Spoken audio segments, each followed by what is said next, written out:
agenda de evaluación y monitoreo es lograr que las evaluaciones y programas presupuestarios sean objetivas e independientes y que sean útiles para la toma de decisiones.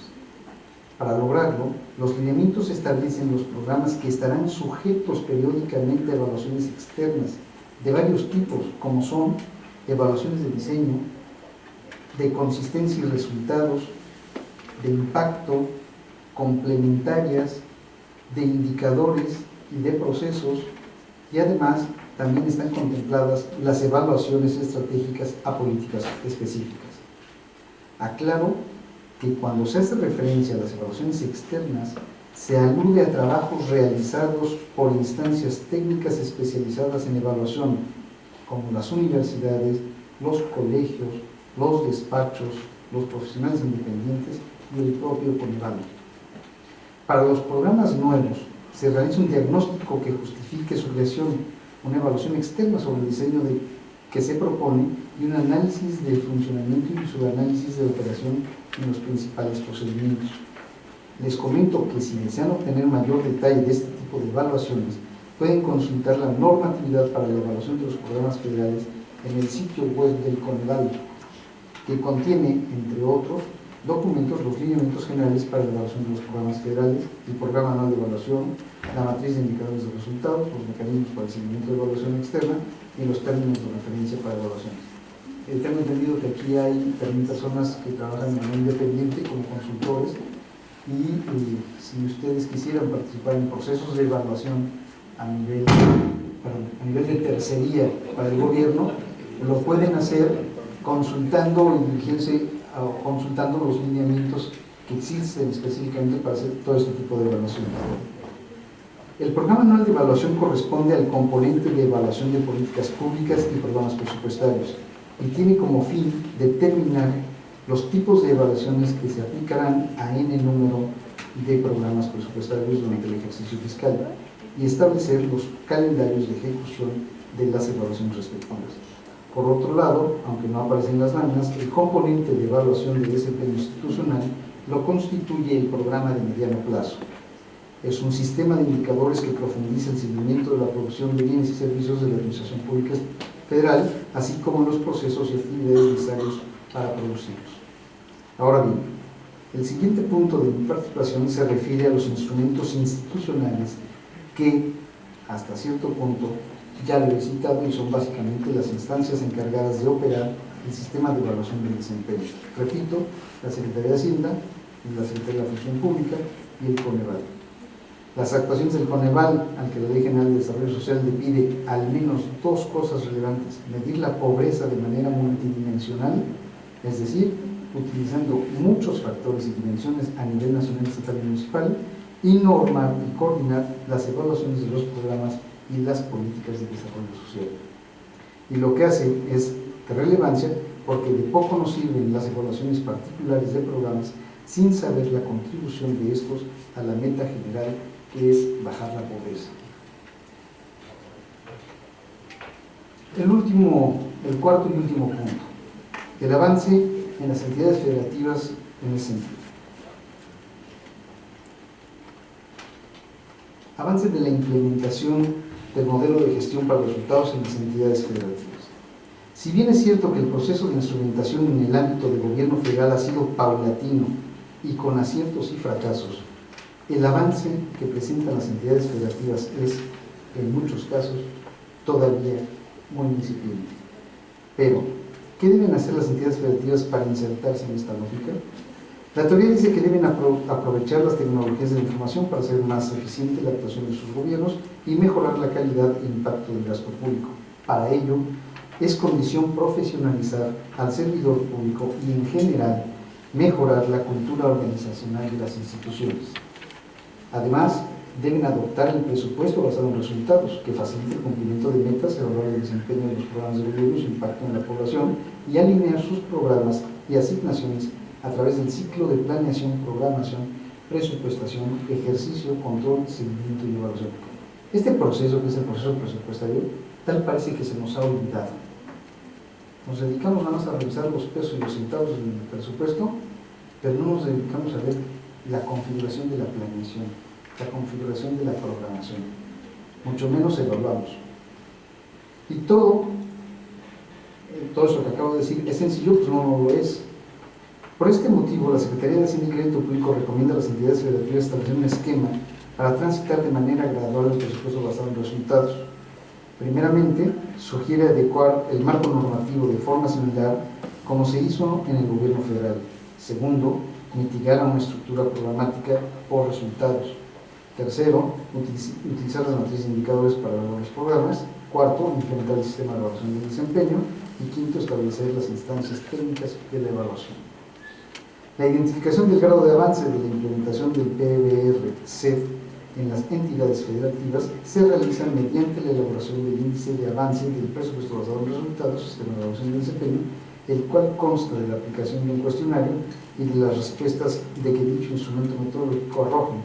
Se identifican el grado de avance al presupuesto. ¿Alguien sabe la posición del Estado de Nuevo León en el avance de implementación del PBR-CEF?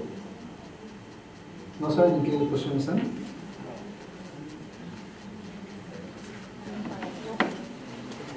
No sé si yo traía una lámina, no sé si lo traiga, pero es lo que hace la Secretaría de Hacienda para rankear a los estados en el avance de implementación.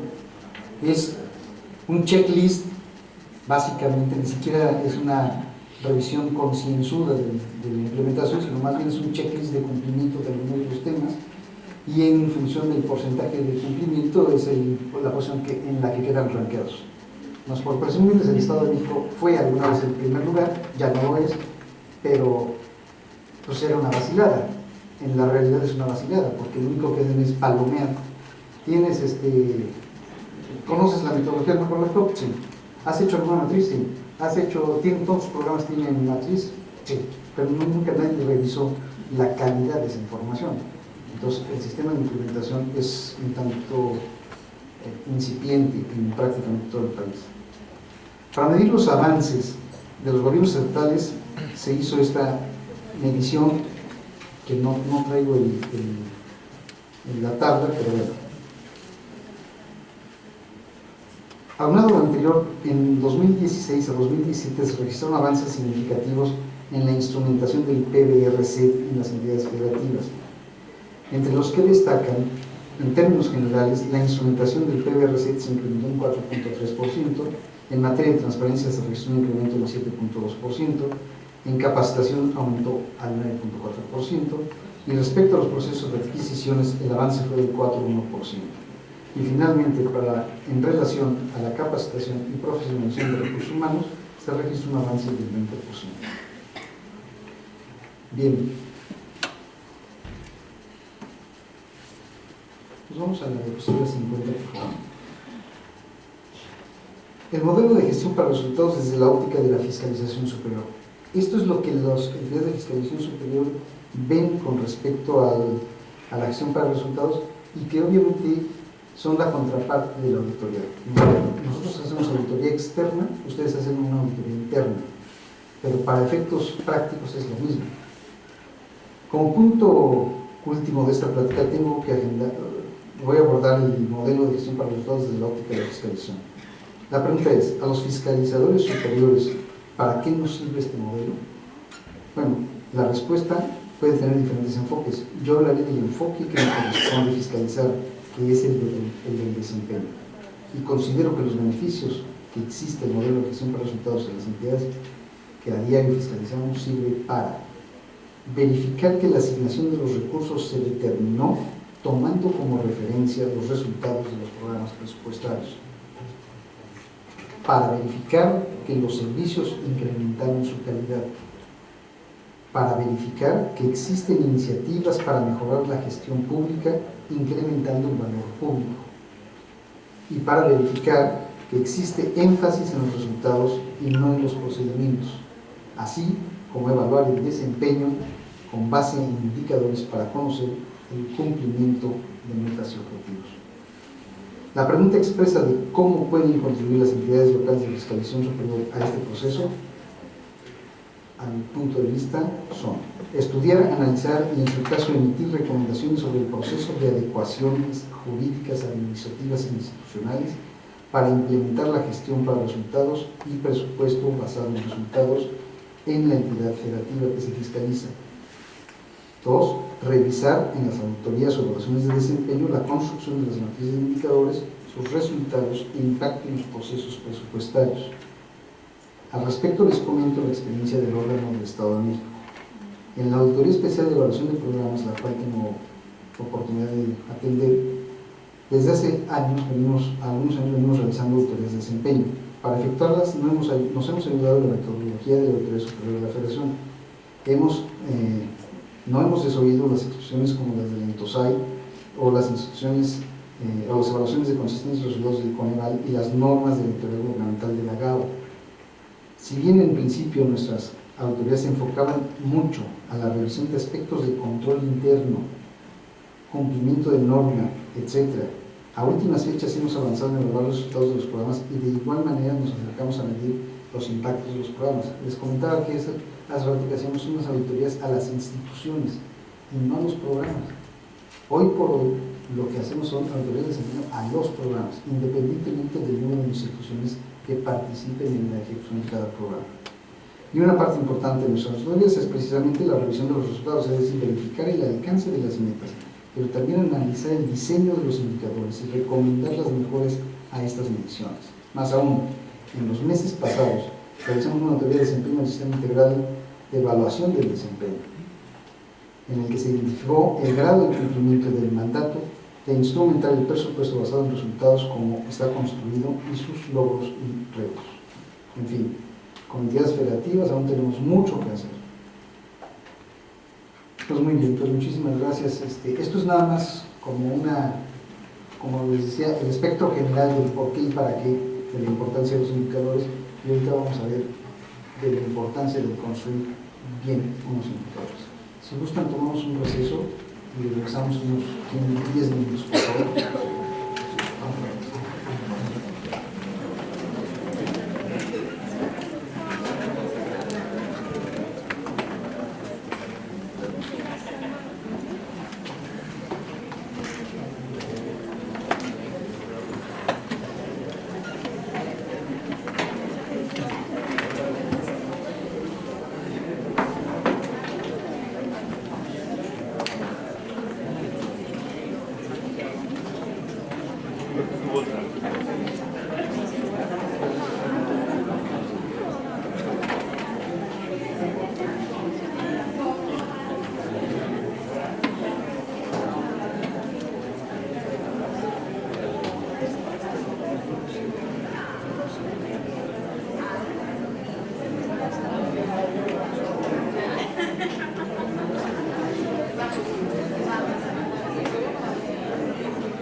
La misma nivel. Pero sabes que es que no tengo aquí la animación de no tengo allá la oficina.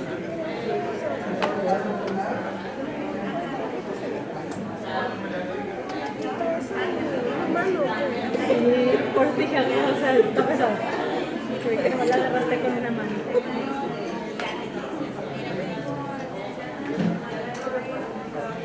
Más que traigo la música por encima. Por decir por si no. De la letra. Aquí no.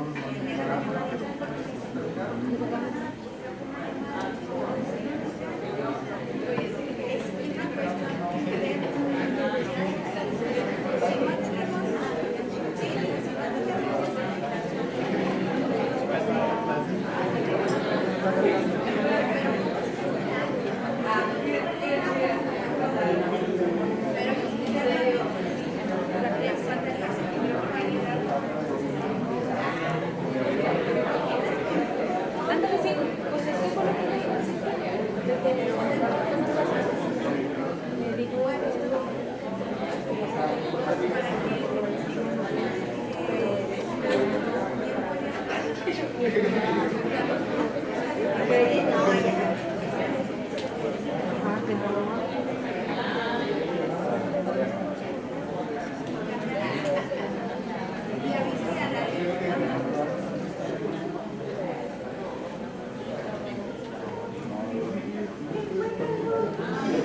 con menos y te pasé con menos. Hay que comer.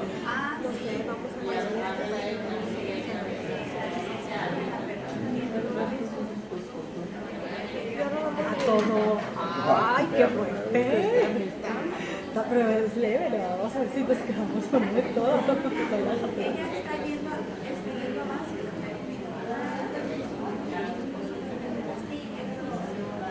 Mira.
Que él no era.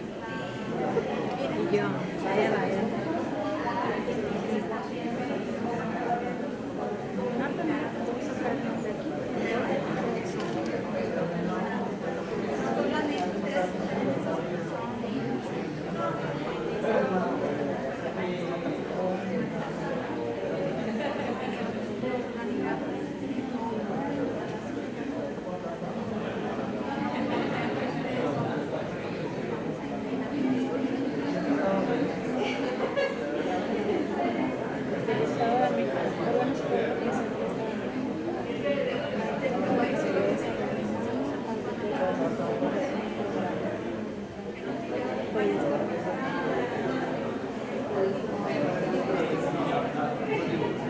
Porque el color de su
dice, bueno, no me escribas un examen.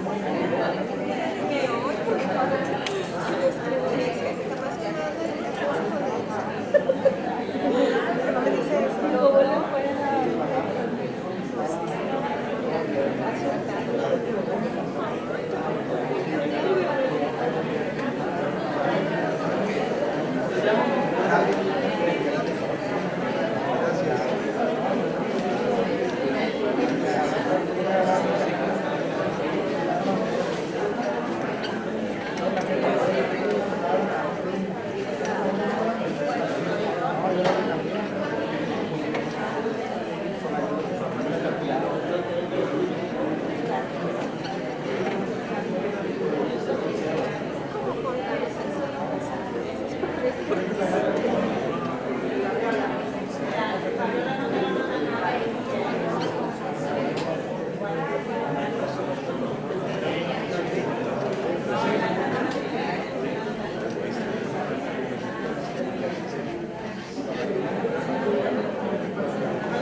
Bien.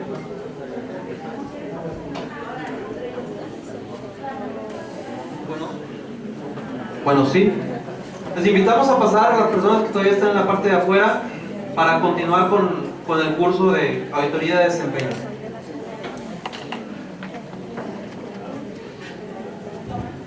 No sé si se escucha bien el micrófono. ¿Sí se oye bien? Bien, pues espero no haberlos aburrido mucho con lo que les acabo de exponer. No sé si me escuchan bien allá atrás. Sí. Ah, perfecto. Bien. Pero sí me gustaría un poquito medir en dónde estamos para darle el inicio a la parte técnica de lo que son los indicadores. Primero, serían tan amables de levantar la mano todos aquellos que estén laborando o desempeñándose profesionalmente dentro de un órgano de control interno.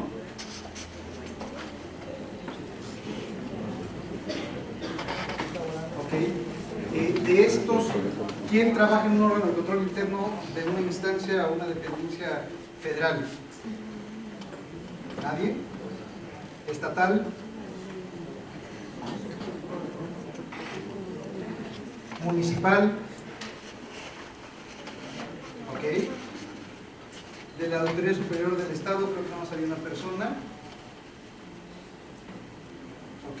Consultores independientes. Si faltan ahora de levantar la mano.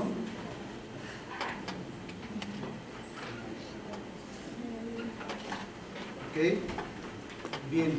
Profesores académicos, universitarios, catedráticos. Entonces, el resto, ¿me puede decir de dónde vienen, por favor?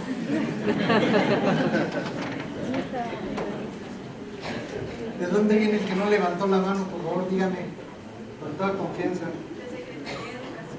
De la Secretaría de Educación, pero no del órgano de control interno. ¿Ok? ¿Qué quiere? Básico. ¿Ok? ¿Alguien más? De la unidad anticorrupción. No, bueno, a ver, ¿qué estamos haciendo? Trajeron a la policía de la unidad anticorrupción. Muy bien. O sea, ¿qué ya tienen el sistema anticorrupción del Estado? ¿Ya está funcionando? Desde el 2011, bueno. ¿Alguien que quiera compartir de dónde viene? Diferente de los que hemos mencionado. ¿Sí? De seguridad pública, de la dirección jurídica. De la dirección jurídica. Ah, me decían que había algunos abogados. ¿Quiénes son abogados? Muy bien. ¿Quiénes son contadores? ¿Quiénes son administradores? Muy bien. Bueno, una parte importante de todo lo que hemos estado viendo hasta ahorita es que el sistema, el gobierno funciona a través de un proceso de planeación. Este proceso de planeación no es optativo. Como todo el mundo sabemos, la planeación tiene que ver con una obligatoriedad de la ley. O sea, aquí los que trabajamos en el gobierno sabemos muy bien que las cosas no se hacen por ocurrencia, aunque sí se hacen, ¿verdad? Pero no se deben hacer por ocurrencia. Tiene que existir un proceso de planeación que es el cumplimiento de un mandato de la ley. O sea, yo no puedo hacer nada dentro de la actividad gubernamental como servidor público si previamente no he vivido un proceso de planeación.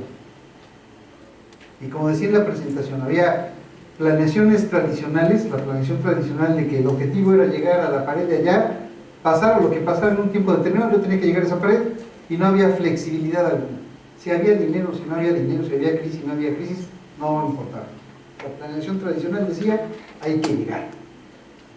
La planeación estratégica, que es una modalidad más nueva, pues sí nos permite evaluar si el destino que tengo como meta lo puedo alcanzar en los términos que lo debo alcanzar. O puedo cambiar las estrategias, ¿no? El proceso de evaluación es el que me permite tomar ese tipo de decisiones. Y hoy por hoy no podemos evaluar o no podemos tomar decisiones sin resultados de un indicador. O sea, para un empresario importante en la economía, los indicadores económicos son importantes, ¿no?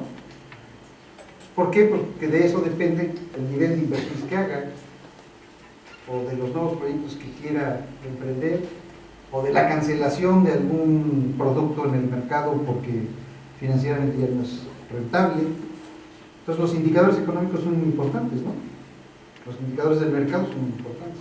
Para la toma de decisiones en el gobierno, pues, los indicadores son muy importantes. Sin embargo, parece que estamos hablando de algo nuevo, como si nunca hubiera habido indicadores. Sí ha habido indicadores a lo largo de la historia de las cuestiones gubernamentales. En México, desde hace muchos años hay indicadores.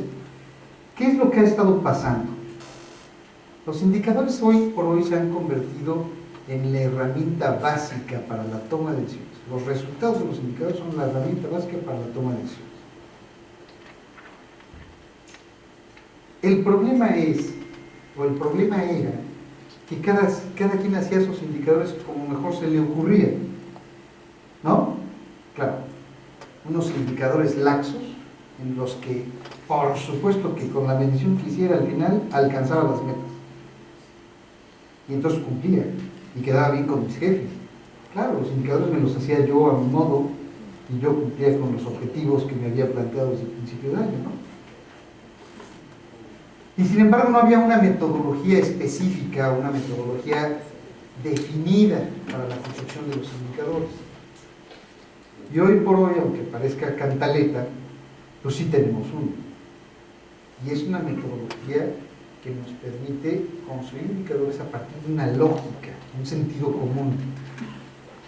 El problema, como lo decía yo en la presentación, es que tenemos muchos programas que no responden a la satisfacción de una necesidad o no responden a la resolución de un problema. Tenemos programas que no funcionan y sin embargo le seguimos invirtiendo cantidades inmensas de dinero. Programas que no tienen ningún resultado ni van a ningún lado. Y aquí lo importante es que lo que hagamos pues tenga un alcance definitivo o tenga un impacto en la sociedad. Al final del día, el gobierno no está para tirar el dinero de los contribuyentes, el dinero de los contribuyentes está para satisfacer esas necesidades o resolver ese tipo de problemas. Pero no lo hacemos.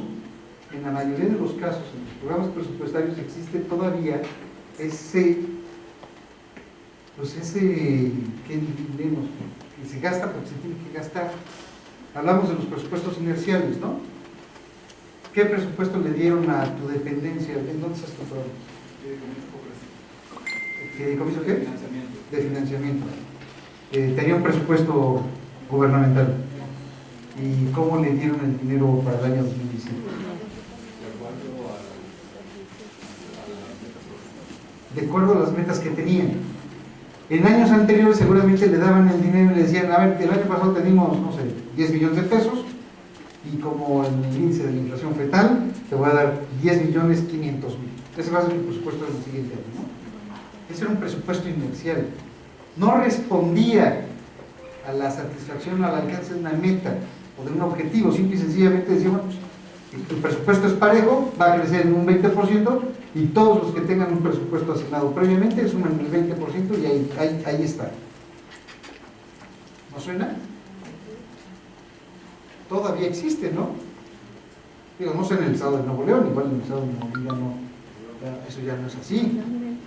Igual ya se hacen estudios detallados y de conciencia de cuánto debe recibir cada quien de incrementos, ¿no? Pueden opinar, ¿eh? Aquí no está el bronco para decir bronco. Él sí echa bronca, pero ustedes, ¿por qué no? Hay un programa de austeridad y nos dieron menos. Les dieron menos. ¿Pero a todos les dieron menos? ¿A ustedes nada más les dieron puras corrientes? ¿En qué han estado? ¿En caminos? ¿Y nada más les dieron gasto corriente? O sea, ¿no van a construir carreteras ni nada? ¿Sí van a construir o no van a construir? Ah, no, entonces yo no voy a hablar del banco porque entonces me va a salir corriendo porque no soy yo. ¿Cómo? A ver, ojo, yo nomás opino, un programa de una dependencia, ¿cómo se llama?